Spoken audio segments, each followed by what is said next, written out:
নমস্কার প্রিয় দর্শক, সময়ে সময়ে চ্যানেলের যে হালচাল অনুষ্ঠানে আপনাদের স্বাগত জানাচ্ছি। আশা করি আপনারা যে যেখানে আছেন ভালো আছেন, সুস্থ আছেন। তো প্রিয় দর্শক, আজকেও আমরা আমাদের আলোচনায় সেই রাজনীতি, উদারবন এবং আগামী বিধানসভায় প্রার্থিত্ব এ নিয়ে আজকের আলোচনা। আমরা আগেও অনেকগুলো আলোচনা করেছিলাম সেই নির্বাচন নিয়ে। আর এটাই এখন বর্তমানে হটকেক, মানে প্রায় রোজই আলোচনা চলছে এই প্রার্থিত্বের বিষয় নিয়ে।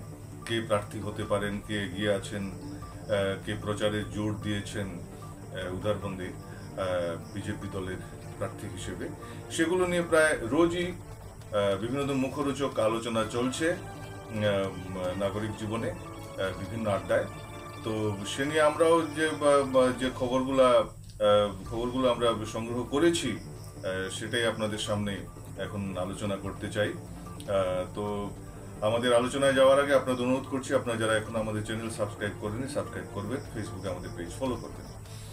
তো প্রিয় দর্শক, উদারবন বিধানসভা নির্বাচনে যে প্রার্থীরা কারা কারা রয়েছেন সেটা তো আপনারা সবাই জানেন। এখন পর্যন্ত যারা প্রার্থী মানে দাবিদার যারা রয়েছেন তারা হচ্ছেন শ্রী আমাদের বিধায়ক মিহিরকান্তি সোম রয়েছেন, সুরেন্দ্র প্রসাদ সিংহ, নীলাভ মৃদুল মজুমদার এবং শ্যামাপদ রায়। তারা প্রকাশ্যে জনসংযোগে নেমে পড়েছেন এবং খবর পাওয়া যাচ্ছে তারা কাজ করে চলেছেন নিজস্ব ছন্দে। এখানে জানিয়ে রাখছি যে বিধায়ক মিহিরকান্তি সোম যেহেতু দুবারের বিধায়ক এবং সেই হিসেবে তিনি প্রচারটা ঠিক সেভাবে করছেন না। তিনি তার স্বাভাবিক যে চলন সেটা অব্যাহত রেখেছেন। বিভিন্ন সরকারি প্রকল্পের উদ্বোধন বা খোঁজ খবর নেওয়া, মানুষের সঙ্গে এমনিতেই রোজ যোগাযোগ করতে হয়। তো তিনি তার স্বাভাবিক ছন্দে কাজ করে চলেছেন। আর এখানে আপনাদের জানিয়ে রাখছি যে সুরেন্দ্র প্রসাদ সিংহ বেশ কমর কষে এবার ময়দানে নেমেছেন এবং সেক্ষেত্রে তার বক্তব্য হচ্ছে তিনি দলের অনেক পুরনো কর্মী এবং এটা ঠিক যে তিনি দলের যখন দুঃসময় ছিল তখন বিজেপির হয়ে কাজ করেছেন এবং শুধু কাজ করা নয়, তিনি দুবার বিধানসভা নির্বাচনে প্রতিদ্বন্দ্বিতা করেছিলেন যখন বিজেপির দুর্দিন এবং মোটামুটি ভোট খারাপ পাননি। তো সেই দাবিতে তিনি এবার ময়দানে পূর্ণ শক্তিতে নেমেছেন এবং কাজ করে চলেছেন বলে জানা যায়। এবং উদারবন্দের যতগুলো এলাকার যতগুলো বুথ আছে সেই বুথগুলোর সঙ্গেও তিনি যোগাযোগ রাখছেন। আর তার পাশাপাশি বিজেপি দলের পুরনো কর্মকর্তা শ্যামাপদ রায়, আমরা আগেও বলেছিলাম, আমাদের সময় সময় আমরা প্রচার করেছিলাম যে তিনি আসতে চলেছেন, তিনি কাজ করছেন ময়দানে। এবং শ্যামাপদবাবু আমাদের সময় সময়কে জানিয়েছেন যে তিনি ময়দানে সাড়া পাচ্ছেন এবং পুরনো কর্মকর্তা হিসেবে নিজের প্রার্থিত্বের দাবি তিনি রাখছেন। এবং এখানে সুরেন্দ্র প্রসাদ সিংহ, নীলাভ মজুমদার, শ্যামাপদ রায়, নীলাভ মজুমদারের ব্যাপারে বলছি, তিনি জোরদারভাবে প্রচার চালাচ্ছেন।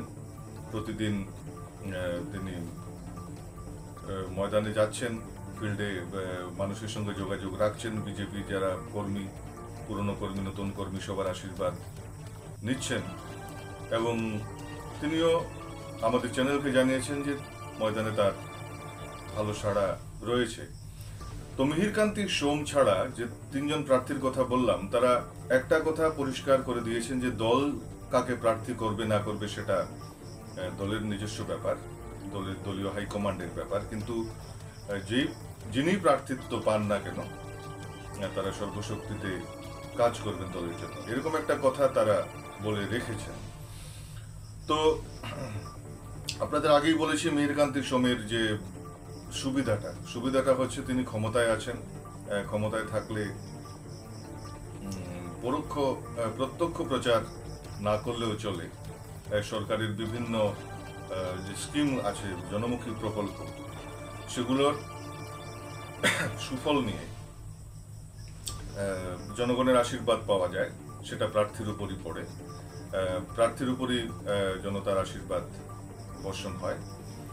তো সেক্ষেত্রে মিহিরকান্তি প্রত্যক্ষ প্রচারে না থাকলেও তিনি হয়তো একটা সুবিধাজনক অবস্থানে রয়েছেন, যদিও যদিও কথা হচ্ছে যে তিনি আগামীতে টিকিট পাবেন কি না সে ব্যাপারটা কিন্তু ধোঁয়াশা যুক্ত। কারণ এটা কি হলফ করে বলতে পারবে না যে একজন সিটিং এমএলএ কে বসিয়ে দেওয়া হবে কি না, তো সেটা পরবর্তী বিষয়। সুরেন্দ্র প্রসাদ সিংহের যে অবস্থানগত সুবিধা হচ্ছে পুরনো কর্মী বিজেপির, এবং দুর্দিনে বিজেপির হয়ে কাজ করেছেন, প্রতিদ্বন্দ্বিতা করেছেন। কোনো মোদি হাওয়া বা অন্যান্য যে ফ্যাক্টরগুলো কাজ করে সেগুলো কিন্তু সুরেন্দ্রবাবু পাননি। তো সেটা একটা দলের কাছে কতটুকু বিচার্য হবে সেটা দেখা যাবে আগামীতে।